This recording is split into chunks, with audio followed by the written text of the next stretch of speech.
এনামুল কবির সোহাগ, আমাদের এনামুল কবির সোহাগ ভাই 20তম ম্যাচে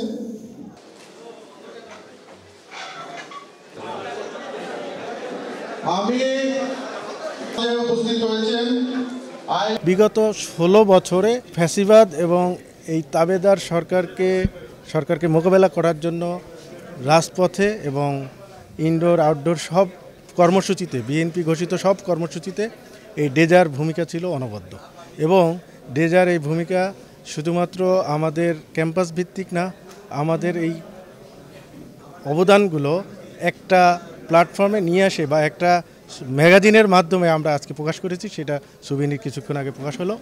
আমরা শুধু রাজপথেই ছিলাম না, আমরা ইনডোর প্রোগ্রামও অনেক করেছি, আমরা সেমিনার করেছি, আমরা যেহেতু আমরা প্রকৌশলী, এই প্রকৌশলীদের পেশাগত সমস্যা নিয়েও আমরা অনেক প্রোগ্রাম করেছি, যেগুলো আমাদের ম্যাগাজিনের মাধ্যমে এই দ্রোহ থেকে দীপ্তিতে আমরা সেগুলো তুলে ধরেছি।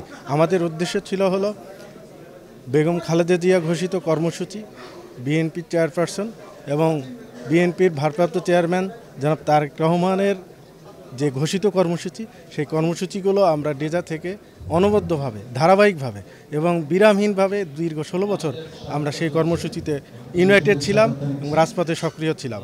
সেই সক্রিয় নেতাকর্মীদেরকে নিয়ে আজকের এই একটা মিলনমেলা, অর্থাৎ তাদেরকে সেই স্বীকৃতি দেওয়া, তারা যে রাজপথে ছিল, তারা যে কর্মসূচিতে ছিল, তাদের যে ভূমিকা, সেই ভূমিকাকে এখানে স্মরণ করাই হলো আমাদের উদ্দেশ্য।